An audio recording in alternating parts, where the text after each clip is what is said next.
What we call problems are not external forces that exist independent of our awareness, but rather perceptions born within the mind. In this world, there is no inherent separation between you and everything around you. The moment we label something as a problem, we create a division that did not previously exist. This is the heart of the illusion, the belief that there are things that must be fixed, obstacles that must be overcome, or issues that must be solved. Take a moment to reflect on a time in your life when you believed you were facing a problem. Perhaps it was a relationship that seemed to be falling apart, a task that felt insurmountable, or an uncertainty about the future that weighed heavily on your mind. In that moment, you were certain that something outside of yourself was wrong, and that you were at odds with the world. But what if you were not at odds with the world? What if the world, in all its complexity, was not fighting against you, but merely unfolding as it does, without judgment or resistance? The truth is, when we speak of problems, we are speaking of a reaction within our own minds to the flow of life. Life in itself does not present problems. The sky does not struggle to exist, the tree does not worry about growing, and the river does not fret about its path. They simply are. So, if life itself doesn't present problems, where do these problems come from? They arise from the filters we place upon reality, the judgments, the comparisons, the expectations. Imagine for a moment that you are sitting quietly in nature. You observe a leaf drifting down from a tree, its descent slow and graceful. There is nothing about that moment that suggests a problem. There is no urgency, no pressure, no need to change or fix anything. The leaf simply falls, and the world simply moves. And yet, when we enter the realm of human experience, things seem different. We give names to what we see, and when something does not meet our expectations or desires, we call it a problem. This labeling is what creates the illusion. We often think that problems are something we must battle against, something that stands in opposition to our desires. But in reality, the idea of a problem arises only when we see a difference between what is and what we think should be. It's this difference that fuels the narrative of conflict within our minds. In truth, problems do not exist, only our perception of them does. We build them out of our assumptions and the stories we tell ourselves. This does not mean that challenges and difficulties are not part of life. Of course, there are moments of discomfort, sorrow, or hardship, but these are not problems in the way we typically think of them. They are part of the natural flow of experience. A storm may bring rain, and the rain may cause flooding, but this is not a problem for nature. It's simply an event, an occurrence in the ongoing process of life. We, however, may call it a problem when it disrupts our comfort, our plans, or our desires. The problem, then, is not the rain, but our resistance to it. By embracing the idea that problems are born from resistance, we open ourselves to a new understanding of life. If we can allow things to unfold without constantly labeling them, we may see that everything is already in perfect order, exactly as it should be. What seems like a problem may, in fact, be a doorway to a deeper understanding, a catalyst for growth, or an invitation to change our perspective. Often, the very thing we resist most strongly is the thing that, in time, teaches us the most. When we step back and recognize that problems are simply creations of the mind, we can choose to let go of our attachment to them. We are no longer victims of external circumstances, but active participants in a world where all is interconnected. The challenge, then, is not to solve problems, but to dissolve the illusion of them, to see the world as it truly is, without the lens of fear or judgment. In this way, we begin to experience life not as a series of obstacles, but as a continuous unfolding of possibilities. Life exists as a dance of opposites, a continual interplay of forces that cannot be separated from one another. We often think of light and dark, life and death, joy and sorrow as opposing concepts, but in truth they are part of the same continuous flow. Each opposite is only meaningful because of its counterpart. Without darkness we could not recognize light, without death we would not know life. The universe is built upon these dualities, and yet we tend to see them as separate or even in conflict. This misunderstanding leads us to suffer, as we struggle to keep one side while rejecting the other. Consider the act of breathing. With each inhale we are bringing life into ourselves, and with each exhale we are releasing what no longer serves us. These two actions are not contradictory, they are two sides of the same movement. To inhale without exhaling would cause us to suffocate, and to exhale without inhaling would lead to emptiness. Life functions similarly in constant cycles of opposites that are not opposed but rather complement one another, giving meaning to each phase. We often see opposites as problems to be solved. We desire light without dark, happiness without sorrow, success without failure. But this desire creates friction. We fight against the very nature of the world, trying to hold on to one side of the duality while pushing away the other. In doing so, we deny the fullness of existence. True peace comes not from the suppression of opposites, but from their acceptance, from the understanding that they are necessary for one another's existence. Take the experience of joy and sorrow. To feel joy, we must first understand sorrow. If we have never felt pain, how can we truly appreciate pleasure? These experiences are not separate, they are intertwined in the fabric of our emotional lives. The depth of our joy is often a reflection of the depth of our sorrow, and the capacity to experience one enhances our ability to experience the other. Without sorrow, joy would lose its depth, just as without joy, sorrow would feel more unbearable. In nature, we see the same truth. The seasons are a perfect example of how opposites work together to create balance. Winter, with its cold and barrenness, gives way to spring, where warmth and new life emerge. Without winter, spring would have no foundation, and without the rest of winter, the vitality of spring would be lessened. There is no true spring without the contrast of winter, just as there is no true growth without the challenge of struggle. The cycle of life, with its moments of calm and upheaval, is one continuous flow that honors both the quiet and the storm. In our personal lives, we often resist this dance of opposites. We cling to moments of happiness, hoping they will last forever, and try to avoid discomfort, believing it to be a sign that something is wrong. Yet it is precisely through discomfort that we grow, through struggle that we learn. Every challenge contains the seed of transformation, and every moment of peace provides the space for reflection and renewal. To reject one side of life's dance is to deny the fullness of experience. Just as music would be flat and lifeless without its contrasts high notes and low notes, soft and loud life becomes richer, more meaningful, when we embrace both the light and the dark, the joy and the sorrow. In the great dance of life, nothing exists in isolation. Every moment flows into the next, every experience blends with the one before it, and every opposite is essential to the whole. To see life as a series of separate, opposing forces is to misunderstand its nature. Life is not about choosing one side over the other, but about flowing with the rhythm, moving gracefully between the opposites. In this dance, we are not separate from the music. We are the music itself, forever in motion, forever changing, forever alive in the interplay of forces. By recognizing that opposites are not enemies but partners in this cosmic dance, we can find peace in their presence and embrace the fullness of life as it unfolds. To surrender to the flow of life is to release the need to control and instead to trust the natural unfolding of existence. We often believe that in order to live a successful life, we must control our circumstances, shape our futures, and steer our own destinies. But this desire for control, while seemingly protective, can create tension and struggle. Life, in its essence, is like a river. It flows on its own, regardless of our attempts to guide it, and the more we try to force our will onto the current, the more we exhaust ourselves in the process.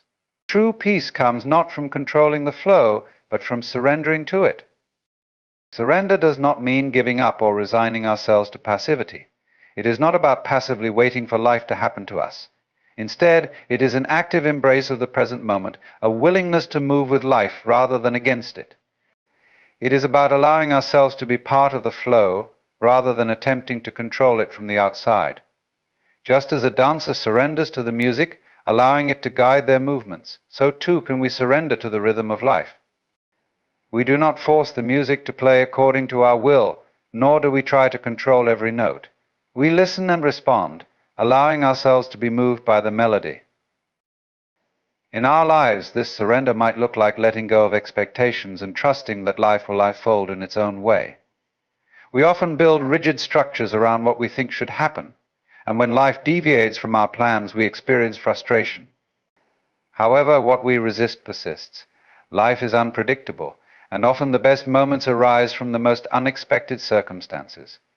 When we hold on too tightly to our plans, we miss the opportunity to be surprised by life's natural creativity. By surrendering to the flow, we open ourselves to new possibilities, letting go of the need to know what will happen next. Consider the act of breathing. You do not control your breath, it flows in and out naturally, a process that is beyond your direct influence. And yet, if you interfere with the breath, holding it in or trying to force it out, your body becomes tense, and the breath becomes shallow. In this way, when we try to control the course of life, we create unnecessary tension. The more we struggle, the more we become disconnected from the natural rhythm. But when we allow the breath to flow effortlessly, when we trust it to move in and out with ease, we experience a sense of calm and presence. Life functions in a similar way, and when we stop fighting the current, we can move through it with grace and ease. Surrendering to the flow also involves releasing the illusion of control over others.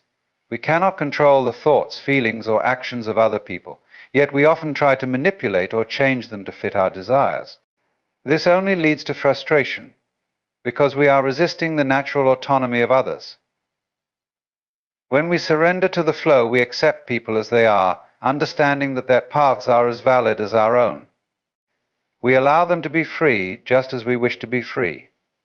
In this way, surrender is not about giving up, but about allowing space for others to grow and unfold on their own journey. True surrender involves letting go of the need for certainty. We seek control because we want to predict the future and avoid the unknown. Yet the unknown is where life's magic resides. Life is not about certainty, it is about discovery. When we embrace uncertainty, we open ourselves to the richness of possibility. Surrender is not about knowing what will happen next, it is about being fully present with what is happening right now and trusting that life, in all its forms, is unfolding as it should.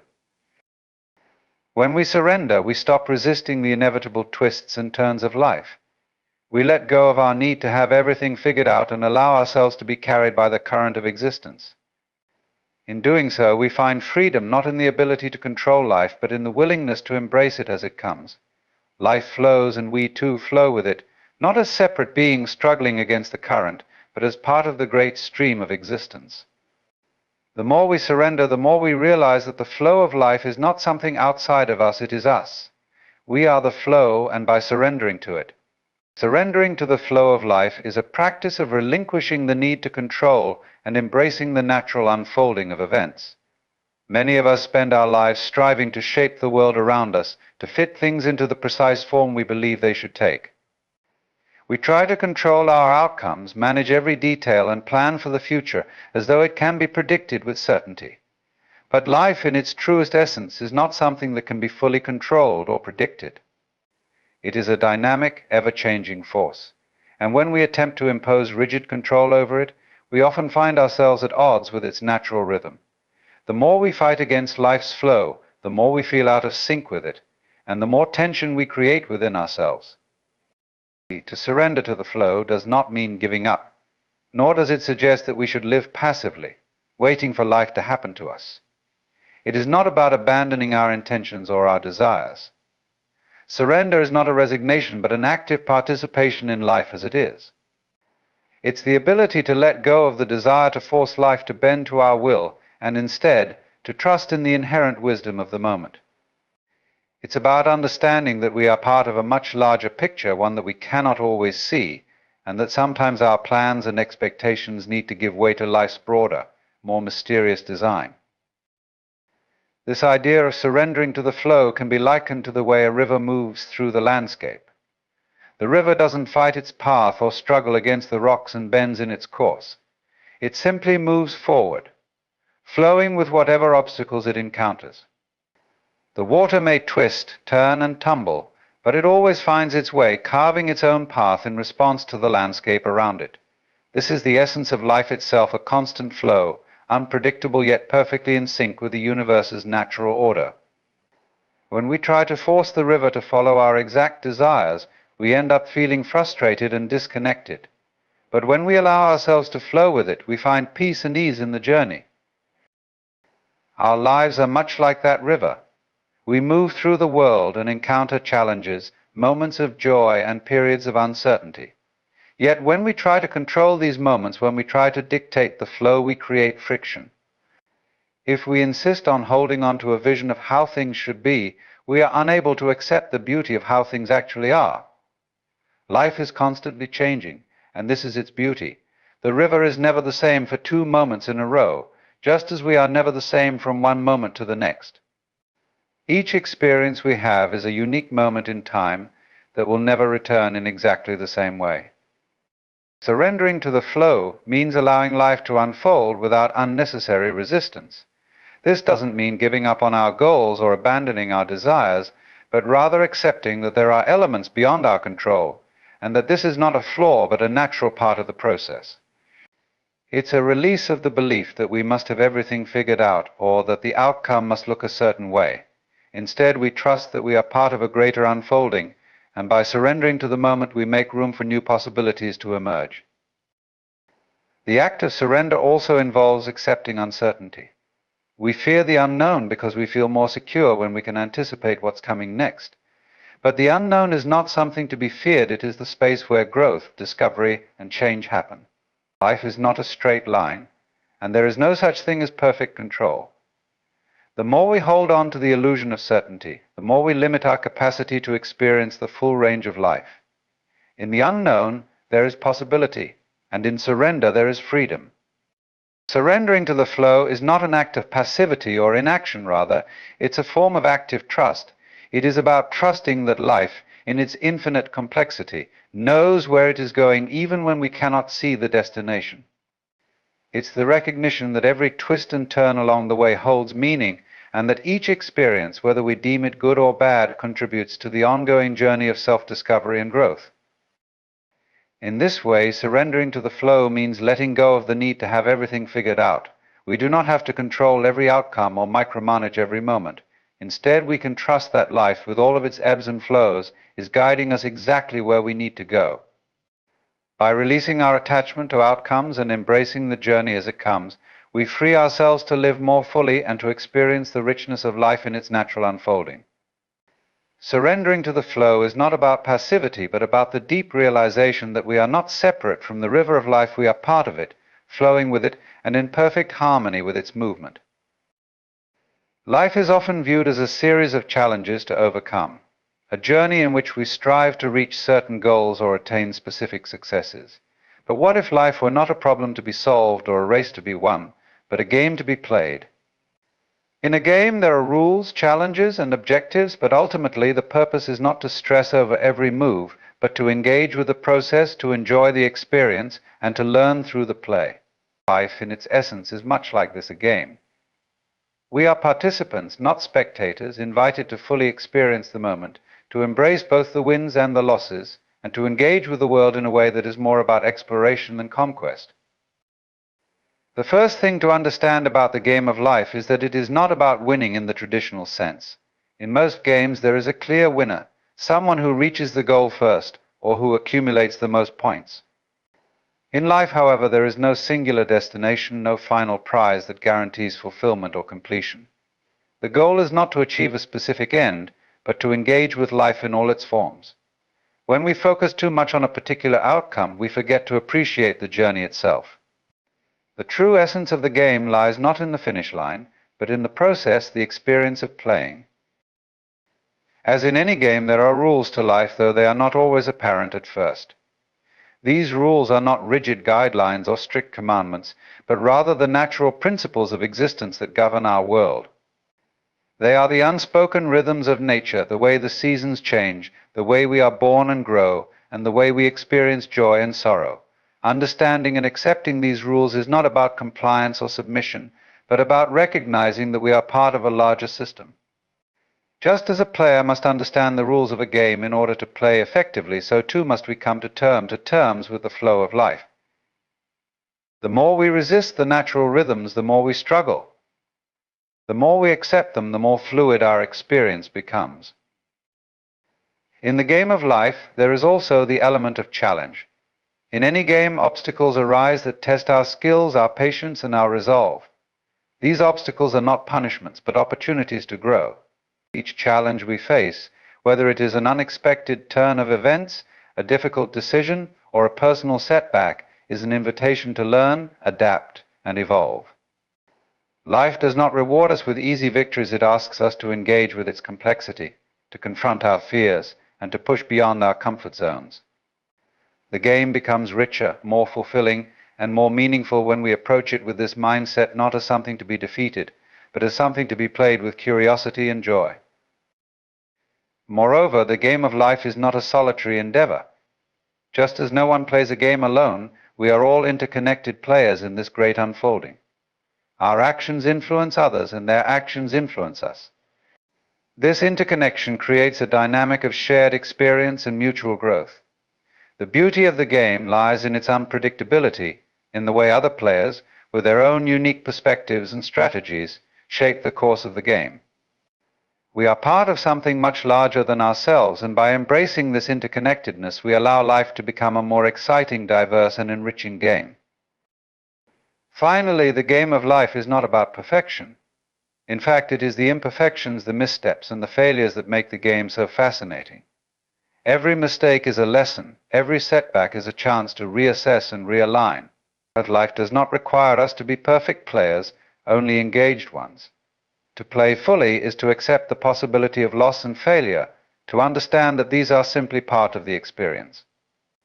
What matters most is not whether we win or lose, but whether we played with intention, with joy, and with a willingness to learn from every moment.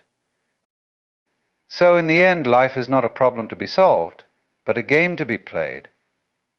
And in playing, we discover not just who we are, but who we can become. We do not need to worry about winning, because the true reward lies in playing the game with openness, curiosity, and a deep appreciation for the journey itself. Chaos is often seen as something undesirable, a force to be avoided or tamed. We tend to associate it with disorder, confusion, and destruction. In our quest for control and order, we attempt to minimize chaos in every aspect of our lives, striving to make everything predictable and stable.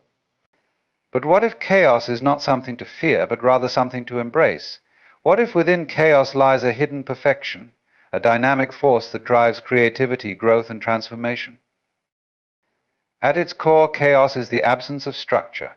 It is the wildness that exists before order is imposed upon it. But this absence of structure does not mean a lack of purpose. Rather, it is the fertile ground from which new possibilities arise. Think of the chaos of a seed in the soil, where countless factors, moisture, temperature, pressure, are in constant fluctuation. The seed does not sit in a perfectly orderly world, but in one of constant motion and change. Yet from this very chaos, the seed grows into a plant, following a pattern of growth that emerges naturally. The plant does not need to control the environment around it. It surrenders to the chaos, trusting the process and finding its way. In our own lives, chaos is often the precursor to growth. When we experience upheaval, loss, or uncertainty, we tend to see these as problems to be fixed. We panic and attempt to restore order, often fighting against the very forces that are shaping us. But it is through these chaotic moments that we are often stretched, challenged, and pushed beyond our limitations. Just as a tree's roots must grow deep into the earth to withstand a storm, we must sometimes experience turmoil in order to build resilience, expand our understanding, and deepen our connection to life. The chaos forces us to adapt, to evolve, and to become more than we were before. Creativity also thrives in chaos. The act of creation often begins with a messy, undefined space, a collection of raw materials, ideas, and emotions that are in no particular order. It is only through engaging with this chaos that something new can emerge. Whether in art, music, writing, or problem solving, the initial stages are often chaotic. The painter does not begin with a perfectly formed picture, nor does the composer start with a finished symphony. These creations come to life through the very act of engaging with the disorder, shaping it, and allowing it to transform into something beautiful. In this way, chaos becomes the canvas for creation, the raw material from which something meaningful can be made. Ultimately, chaos is not something to be feared, but something to be appreciated. It is a force that holds immense power for transformation, creativity, and growth. In chaos, there is freedom from the constraints of perfection and the rigid need for control. When we surrender to the flow of chaos, we step into the unknown, where everything is possible. We become more flexible, more adaptable, and more open to the mysteries of life. In this way, chaos is not the enemy of order, but its partner. Together, they form the ever-evolving dance of existence, a dance in which we can find both freedom and purpose, movement and stillness, creation and destruction. Through chaos, we find the perfection that is hidden in the wildness of life itself. Letting go is often seen as an act of surrender, a relinquishing of control, or even a form of weakness. In a world where we are taught to hold on tightly to what we have, our possessions, our relationships, our achievements, it can be hard to understand the true power of letting go. Yet the art of letting go is not about giving up or giving in, it is about releasing the attachment to outcomes, expectations, and the need to control the unfolding of life. It is about accepting the impermanence of all things and finding peace in the space created by release. To let go does not mean we abandon our goals or stop caring about the things and people we love. It is not a passive act of resignation, but a conscious decision to free ourselves from the mental and emotional grip of attachment. We live in a world where we are often conditioned to believe that our worth is tied to what we possess, be it material things, successes, or the approval of others.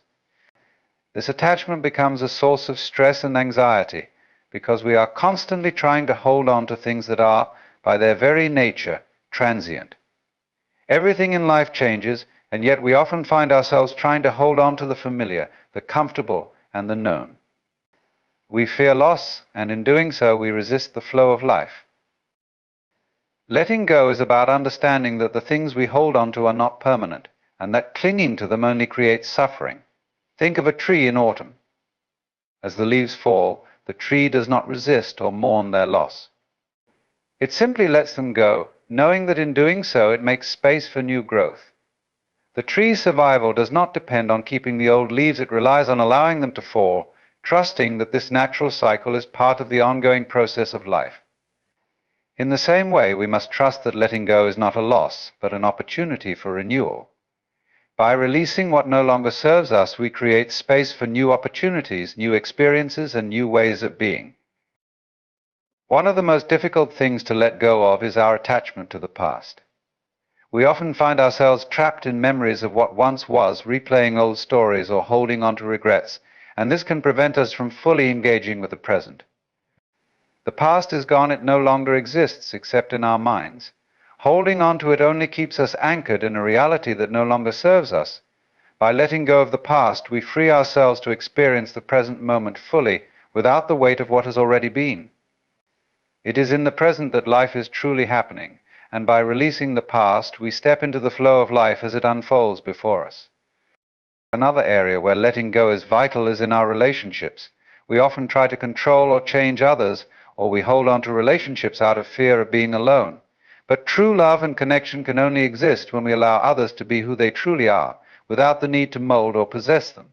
Relationships thrive when we let go of the expectation that they should look a certain way or follow a particular script. When we release the need to control or possess others, we make room for a deeper connection built on acceptance and mutual respect. Letting go in relationships is not about detaching emotionally, but about allowing each person to grow in their own way, and allowing ourselves to do the same. Letting go also involves releasing our attachment to outcomes. We often strive for specific results, and when those results don't materialize as we expect, we feel frustrated or disappointed. But the outcome is not something we can control. Life is full of uncertainty and unpredictability, and the more we try to force things to go according to our plans, the more we set ourselves up for frustration. When we let go of the attachment to outcomes, we free ourselves to engage more fully in the process. We can put in our best effort without the burden of expectation and trust that whatever happens is part of the larger picture of our lives. In the art of letting go, we find freedom. We release the chains of attachment that bind us to the past, to specific outcomes, and to rigid expectations. By letting go, we open ourselves to the flow of life, to the beauty of the present moment, and to the endless possibilities that lie ahead. The more we practice letting go, the more we realize that it is not about losing, but about gaining. We gain peace, clarity, and the ability to live fully in the moment. Letting go is not about abandoning what we care about, it is about embracing life as it is, with all its impermanence, uncertainty, and ever-changing beauty. It is an act of trust, a declaration that we are willing to move with the current of life, rather than against it. And in doing so, we find the space to grow, to evolve, and to live with greater joy and freedom. We often see the world around us as separate from ourselves, as if we are observing it from a distance, interpreting it through our own unique lenses. But what if the world is not something we merely observe, but something that mirrors our inner state? What if the way we experience the world is a reflection of how we see ourselves? The idea that you are the mirror suggests that our external reality is not an isolated, independent existence, but a reflection of our inner thoughts, beliefs, and perceptions. The people we encounter, the events that unfold in our lives, and even the challenges we face, are all mirrors that reflect back to us what we hold within. This is not to say that everything in life is a direct projection of our thoughts or desires, but rather that the way we interpret and respond to the world is shaped by our internal state. For example, if we carry within us a deep sense of fear or insecurity, we may encounter situations that amplify those feelings. On the other hand, if we cultivate a sense of peace and love within, we are more likely to attract experiences that resonate with those qualities. The world, in this sense, reflects to us our inner landscape. This concept is often referred to as the law of attraction, but it goes deeper than simply attracting positive or negative circumstances. It is about understanding that the way we interact with the world is a reflection of the way we view ourselves. If we are judgmental or critical of others, we may find that the world seems filled with judgment and criticism. If we carry within us unresolved anger or resentment, we may see these qualities reflected in the behavior of others. The relationships we have, the challenges we face, and the opportunities that come our way are all a reflection of our own state of being. When we begin to realize that we are the mirror, we take responsibility for how we perceive the world. Instead of blaming external circumstances for our dissatisfaction, we begin to look within to see what beliefs or emotions we are holding that are shaping our experience. This is not to suggest that everything in life is entirely under our control, but it is about understanding the power of perception. By shifting our inner state, we can shift the way we engage with the world. When we begin to let go of negative self-talk, to embrace self-compassion, and to open ourselves to love and understanding, we begin to see these qualities reflected back to us in our external reality. The idea that you are the mirror also challenges us to examine how we interact with others. Every person we meet is a reflection of some aspect of ourselves, whether it is a quality we admire or a behavior we wish to avoid. When we judge others, we may be reflecting back our own insecurities or unresolved feelings. When we see beauty in others, we may be recognizing the beauty that exists within ourselves. By seeing others as mirrors, we can approach them with greater empathy and understanding, recognizing that we are all part of the same interconnected experience. Ultimately, to understand that you are the mirror is to recognize that the world we see is not separate from us, but a reflection of our inner world. The more we cultivate love, peace, and acceptance within ourselves, the more we will see these qualities reflected in the world around us. By changing the way we view ourselves, we change the way we experience life. The mirror of the world shows us who we are, and in seeing ourselves clearly, we open the door to transformation, growth, and a deeper connection with the world around us.